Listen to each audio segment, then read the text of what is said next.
Selamat datang di channel Mirella Fonda. Di video kali ini kita akan belajar bersama mengenai reaksi substitusi lain, yaitu reaksi substitusi elektrofilik. Silahkan di like dan share video ini jika dirasa bermanfaat, dan jika ada pertanyaan silahkan leave comment. Selamat belajar. Oke, jadi untuk prinsip reaksi dalam kimia organik, yang pertama itu adalah reaksi substitusi. Ya, reaksi substitusi itu prinsipnya itu ada yang masuk dan ada yang keluar gitu. Jadi pasti ada sesuatu yang hadir di situ dan ada yang masuk ke dalam reaktannya dan juga akan keluar juga sebagai produk gitu ya. Jadi ada masuk dan ada yang keluar. Kemudian ya, jadi bentuknya ada 3 untuk reaksi substitusi. Yang pertama ada nukleofilik, kemudian ada elektrofilik, dan yang ketiga adalah radikal bebas. Untuk video kali ini kita akan membahas mengenai reaksi substitusi elektrofilik dengan contoh soal. Oke, jadi kita mulai untuk reaksi substitusi elektrofilik. Reaksi ini melibatkan elektrofil ya. Jadi kata dasar elektrofilik yaitu elektrofil. Di reaksi substitusi elektrofilik, kata dasarnya adalah elektrofil, yang artinya adalah suka elektron.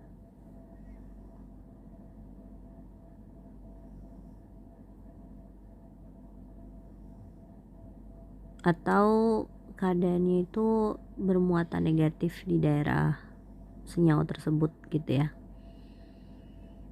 Atau maksudnya si elektrofil tuh suka dengan keadaan yang bermuatan negatif atau awan elektronnya banyak begitu. Untuk elektrofil, karena dia suka elektron atau suka dengan spesies yang bermuatan negatif, pasti dirinya adalah kebalikan dari apa yang disukai, karena dalam prinsip muatan itu yang sama jenisnya pasti tolak menolak, yang berbeda jenis artinya satu positif satu negatif pasti tarik menarik. Jadi elektrofil adalah kebalikan dari apa yang disukai, berarti dia cenderung bermuatan positif. Nah, sesuatu yang elektron dan bermuatan negatif itu biasanya ditemui di yang adanya kerapatan elektronnya banyak, itu biasanya di ikatan rangkap ya. Jadi biasa ditemui di ikatan rangkap. Nah, contohnya itu biasa melibatkan yang biasa kita selalu temui di reaksi-reaksi organik adalah bensen. Seperti itu ya. Tapi bisa juga melibatkan molekul yang banyak ikatan rangkapnya juga, karena dia kan kaya akan elektron gitu. Istilahnya begitu ya, ikatan rangkap itu, dalam ikatan rangkap itu kan dia kaya akan elektron, seperti itu. Kaya akan elektron. Oke, jadi prinsip substitusi reaksi substitusi elektrofilik itu dia melibatkan proses masuknya suatu elektrofilik ke dalam suatu molekul yang kaya akan elektron atau lebih bermuatan negatif. Dan biasanya itu dia masuk di bensen, biasanya reaksi yang umumnya terjadi begitu ya. Untuk bentuk umumnya dulu ya. Untuk bentuk umum dari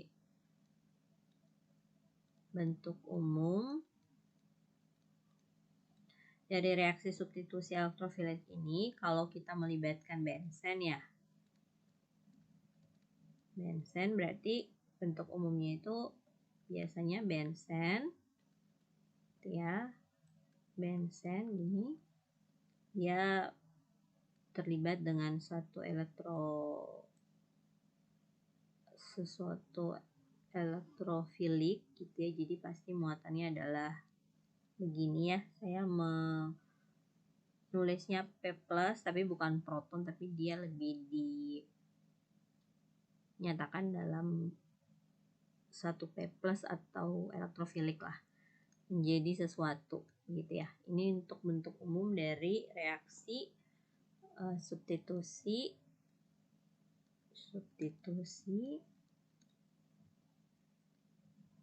elektrofilik. Oke, kita masuk ke contoh soal. Pertama itu misalnya bensen ya.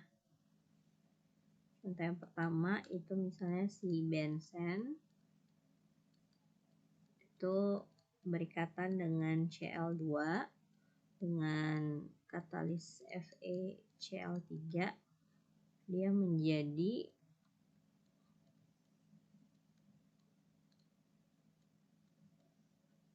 bensen Cl begitu ya. Seperti itu.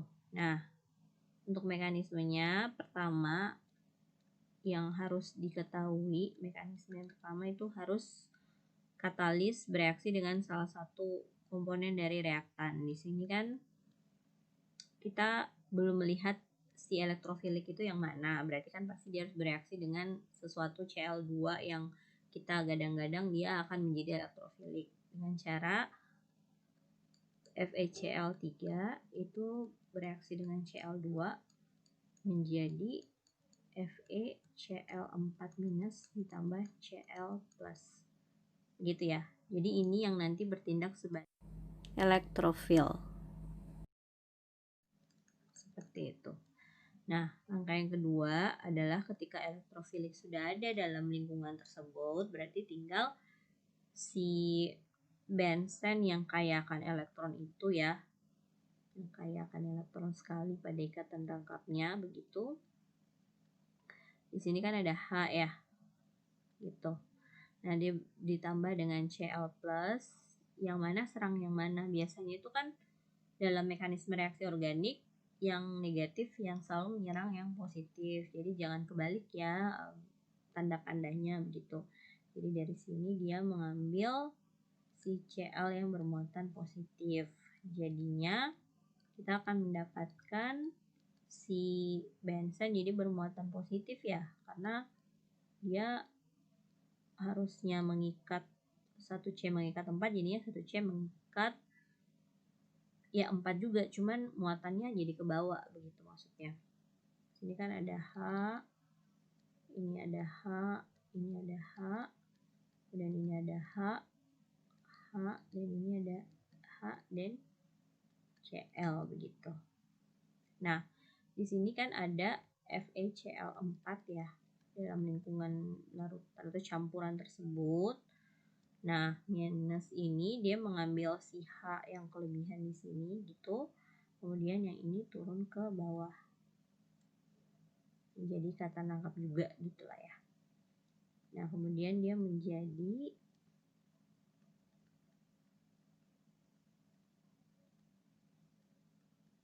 bensen tapi yang berikatan dengan Cl dan ditambah dengan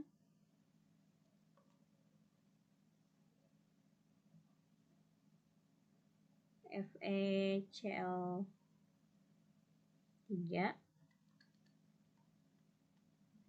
dan ditambah dengan HCl. Seperti itu ya untuk mekanisme reaksi dari contoh yang pertama ini. Kita lanjut. Ini masih menggunakan bensen ditambah asetil klorida. Ini asetil kloridanya ya. Oke. Dengan katalis yang masih sama yaitu FeCl3, dia akan menjadi asetofenon. Asetofenon berarti begini ya jadinya ya.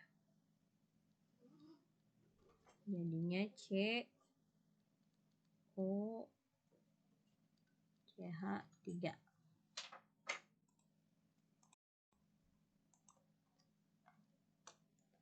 Ya, untuk reaksi ini prosesnya sama seperti contoh yang pertama ya, dimana si asetil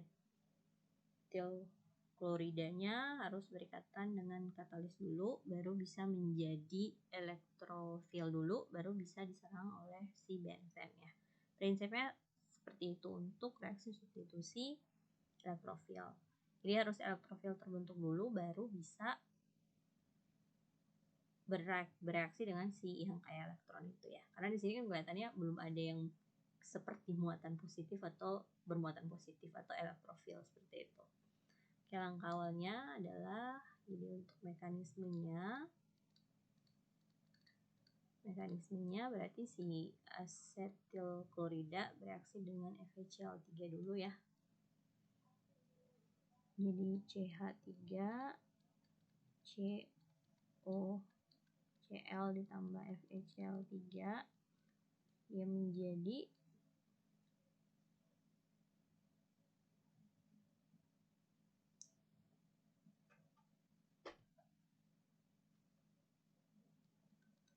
FeCl4- ditambah CH3CO+. Nah, ketika sudah ada muatan plus di sini berarti dia bisa diserang oleh si benzen gitu ya.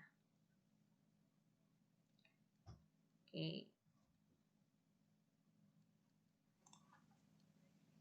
CH3CO+.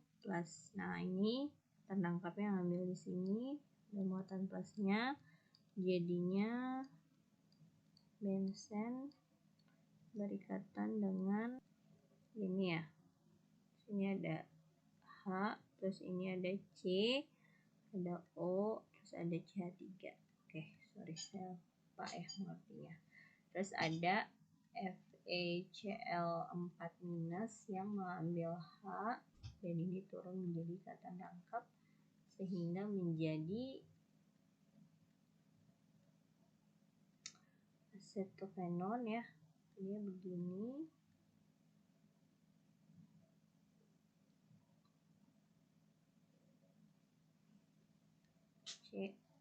CO CH3 tambah FeCl3 ditambah HCl. Nah, FeCl3 itu kan katalis ya, berarti dia ada di awal dan dia selalu juga ada di akhir. Jadi